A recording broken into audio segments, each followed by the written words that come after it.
नमस्कार, मेरा नाम है डॉक्टर पूरू धवन और आज इस वीडियो में आप सभी को बताने वाला हूं कि कैसे एक पैरालिसिस का पेशेंट जिसके हाथ में बहुत कम पावर है, बहुत कम ताकत है, फिंगर्स में पूरी जान नहीं है, वो कैसे इस डिवाइस का यूज़ कर कर अपने हाथ के अंदर ग्रिप, फिंगर में पावर, फ्लेक्सिबिलिटी कैसे लेकर आ सकता है। मगर इस डिवाइस पर जाने से पहले बहुत ज़्यादा ज़रूरी है कि हम थोड़ा सा पैरालिसिस को समझ लें कि आखिर में पैरालिसिस ब्रेन स्ट्रोक क्या है और कैसे आपके ब्रेन के अंदर नुकसान हुआ।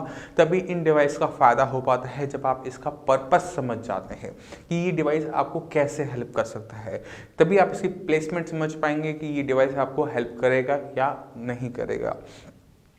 जब किसी को ब्रेन स्ट्रोक होता है तो उसके दिमाग में कभी क्लॉट आता है या ब्रेन हैमरेज हुआ होता है। दोनों की वजह से ब्रेन का एक हिस्सा काम करना बंद कर देता है।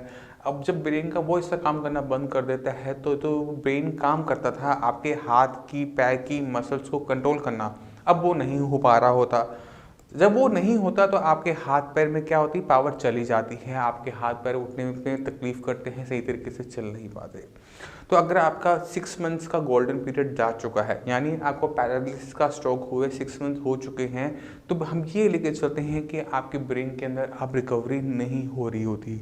इसलिए पेशेंट जो 6 मंथ में रिकवर करता है और उस 6 मंथ के बाद वो चीज़ रिकवरी आपको अपने अंदर देखने को नहीं मिलती। वो रिकवरी कहीं ना कहीं रुकी हुई आपको देखने को मिलती है कि जो रिकवरी होनी थी स्टार्टिंग में हो गई, अब नहीं हो पा रही। आप फिजियोथेरेपी कई सालों से करवा रहे होते हैं, कई कई महीने हो चुके होते हैं, मगर आपको ज़रा सा भी इम्प्रूवमेंट अपने अंदर देखने को नहीं मिल रहा होता। ये सिर्फ आपके साथ नहीं हो रहा, ये जितने भी पैरालिसिस के पेशेंट हैं, ये सब चीज़ सारे पैरालिसिस पेशेंट को देखने को मिलती है कि पैरालिसिस का स्ट्रोक पड़ने के बाद पहले 6 महीने में जो इम्प्रूवमेंट हुई है वो हुई है, उसके बाद जो इसकी स्पीड होती है रिकवरी की वो बंद हो जाती है या फिर बहुत धीरे धीरे हो रही होती है। तो साइन संजीवनी का रोल ऐसे केसेस में बहुत ज़्यादा बढ़ जाता है जिनको पैरालिसिस का स्ट्रोक हुए 6 महीने से ज़्यादा का टाइम हो चुका है, क्योंकि उनकी रिकवरी रुक चुकी है।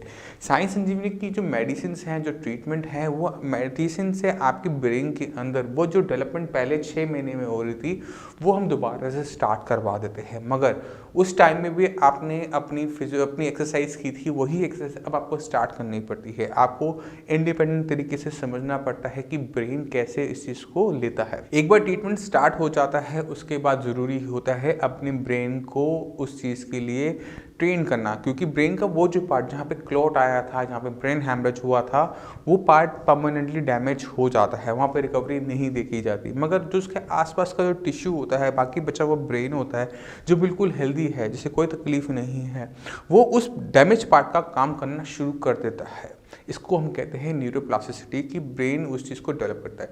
मगर मान लो आपकी उम्र 40 साल है और 40 साल में जाकर आपको ब्रेन स्ट्रोक हुआ, तो दिमाग का वो जो हिस्सा अब काम कर रहा है, उसने ये काम 40 साल में पहले कभी भी नहीं किया।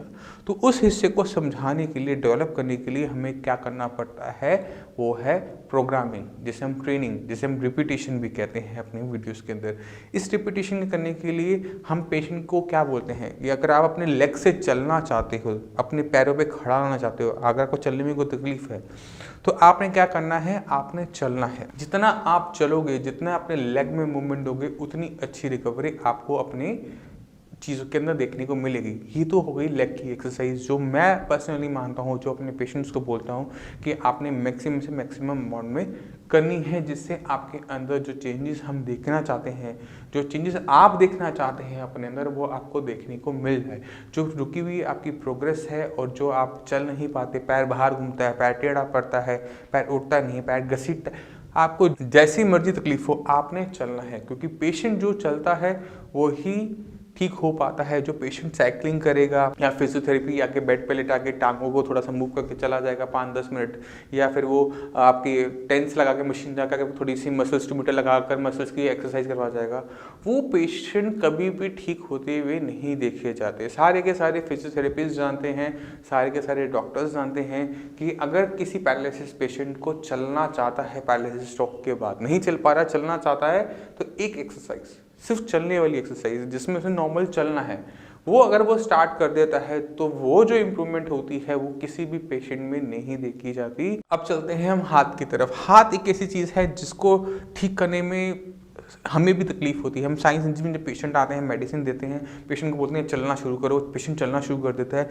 लेग की इम्प्रूवमेंट 2 मंथ्स में कंप्लीट पूरी की पूरी इंप्रूवमेंट आ जाती है, पेशेंट चलना शुरू कर देता है, ताकत आ जाती है, नॉर्मल वॉक हो जाती है, मगर हाथ कहीं ना कहीं पीछे रह जाता है। जब इतने पेशेंट आप देख लेते हो तो उनके बीच में जो फ़र्क होता है आप समझ जाते हो। पेशेंट जब लेग के लिए दोनों लेग्स का यूज़ कर रहा होता है, वो एक लेग से नहीं चल पाता, एक टांग से नहीं चल पाता, मगर हाथ के साथ क्या होता है कि अगर आपका एक हाथ वीक है, आप सारे काम अपने सही हाथ से करना शुरू कर देते हो।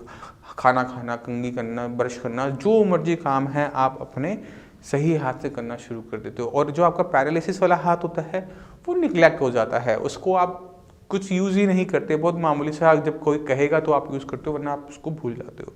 तो ये जो दिक्कत होती है, इसी की वजह से पेशेंट के हाथ में इम्प्रूवमेंट नहीं हो पाती। ब्रेन उसको चीज़ को सीख नहीं पाता। मेडिसिन तो वो खा रहा था, ब्रेन तो उसे ठीक कर रहा था, बट आप उसने इसको ट्रेनिंग नहीं हो पाती। ये जो ट्रेनिंग होती है ये किसी भी पैरालिसिस पेशेंट के लिए बहुत ज़्यादा ज़रूरी होती है। और सबसे ज़्यादा दिक्कत हम किस चीज़ में फेस करते हैं कि फिंगर्स की जो मूवमेंट होती है, हाथ की जो ग्रिप होती है वो नहीं आ पाती। पेशेंट की कंडीशन कभी कभार ऐसी आती है कि पेशेंट की जो ये मूवमेंट है ये प्रॉपर तरीके से नहीं होती, बहुत थोड़ी थोड़ी धीरे धीरे से हो पाती है कि हाथ बंद हो जाता है, खुलता नहीं है। यही हम सबसे ज़्यादा देखने को मिलता है कि पेशेंट की मसल्स अगर रिलैक्स भी हैं, उसमें टाइटनेस नहीं भी है, तो हाथ बंद रहेगा, वो खुला हुआ नहीं होता और उस पेशेंट को खोलने में दिक्कत होती है। तो खोलने की दिक्कत के लिए हम क्या करते हैं, कई टाइप की हम डिवाइसेस का यूज़ करते हैं, कभी ग्रिपर का यूज़ करते हैं, कुछ केसेस में स्माइली बॉल का यूज़ करते हैं। मगर इन सब डिवाइस के अंदर एक बड़ी दिक्कत आती है कि ये जो डिवाइसेस होते हैं ये हाथ से गिर जाते हैं। पेशेंट उसको हर टाइम अपने साथ कैरी करने में दिक्कत महसूस करता है। जब तक करना है तो आपको टेबल पे करना है। और पेशेंट के बारे में हम इतना ज़रूर जानते हैं कि मुश्किल से 5 से 10 मिनट ये एक्सरसाइज हो पाती है, उसके बाद पेशेंट भूल जाता है, पेशेंट घर वाले भूल जाते हैं, वो चीज़ डिवाइस वहीं का वहीं पड़ा रहता है। अगले दिन कोई फिजियोथेरेपिस्ट आकर या आप घर वाले एक्सरसाइज करवाते हैं, मगर 24 घंटे के अंदर 5-10 मिनट एक्सरसाइज करने से आपकी ब्रेन की जो डेवलपमेंट है, प्रोग्रामिंग है, वो नहीं हो पाती। इसके लिए हमें ऐसे कोई चीज़ चाहिए होती है जो आपके हाथ में हमेशा रहे, क्योंकि जब तक आपके हाथ में वो चीज़ रहेगी तो ही आप उसका मैक्सिमम यूज़ कर पाएंगे। इसलिए हमने ढूंढा ये डिवाइस बहुत सिंपल ईजी आपको मिल जाता है अमेज़ॉन पे। इसका लिंक मैं आपको नीचे डिस्क्रिप्शन में दे दूंगा। ये डिवाइस आपने क्या करना है, पेशेंट की फिंगर्स में फंसा देना है। फंस गया। अभी इसके बीच में एक सॉलिड बॉल है, ये स्माइली बॉल की तरह वर्क करता है। अब पेशेंट चाहे छोड़ना भी चाहे, इसको छोड़ नहीं सकता, वो इससे दूर भाग ही नहीं सकता।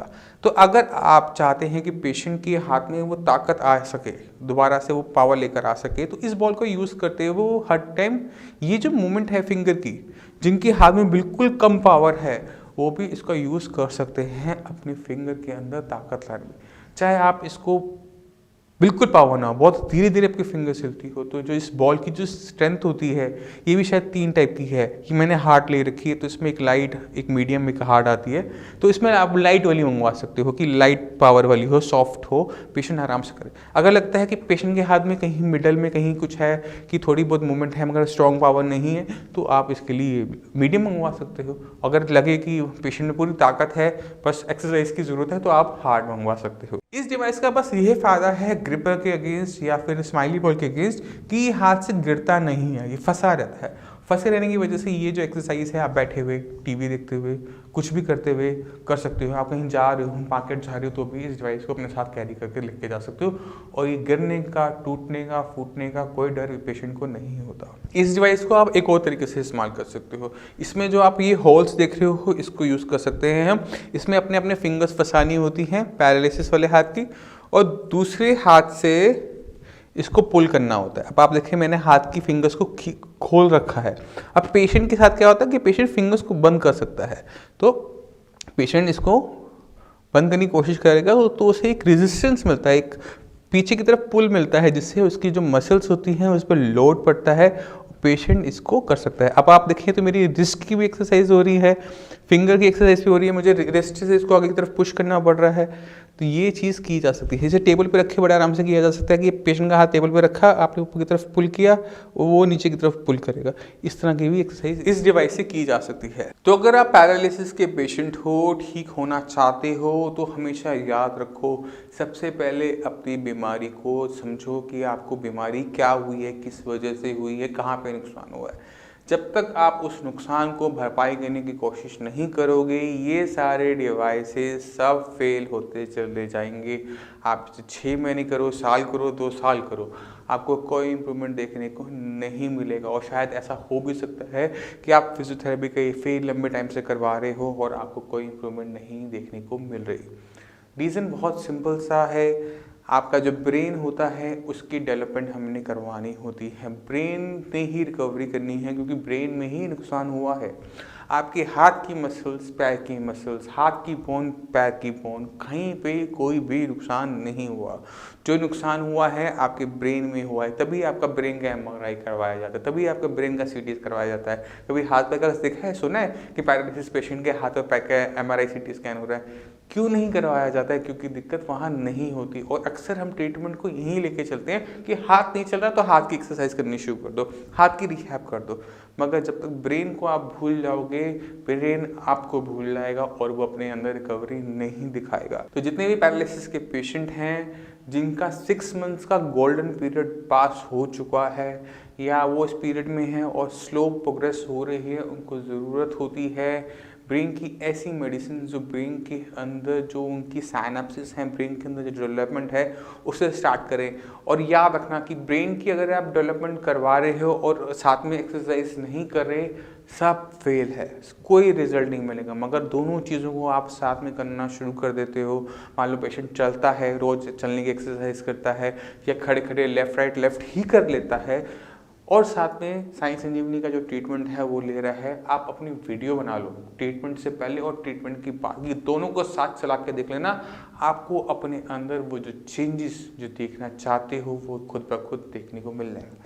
कितनी स्पीड से आप चलते हो, पैर कैसे आपका मुड़ना शुरू हो गया, कितना कंफर्ट आपके पास आ गया, जो भारीपन आपको महसूस होता है, जो स्टिफनेस जो आपको महसूस होती है अपने हाथ में, अपने पैर में, कितना उसमें आराम आ गया, जो मसल्स आपकी एकदम टाइट रहती थी कितनी रिलैक्स हो गई, वो सब आपको अपनी बिफोर ट्रीटमेंट और आफ्टर ट्रीटमेंट की वीडियोस में बहुत आराम से देखने को मिल जाएगा। छोटा सा परहेज करना होता है, वो है सिर्फ खटाई का, कि ट्रीटमेंट के साथ आपने किसी भी टाइप का खट्टी चीज़ों को नहीं लेना होता, यानी सॉस, जैम, अचार, चटनियाँ सब बंद होती हैं। अगर आप ये परहेज कर सकते हो तो साई संजीवनी का ट्रीटमेंट फर्स्ट मंथ से ही आपके अंदर चेंजेस लेकर आ सकता है।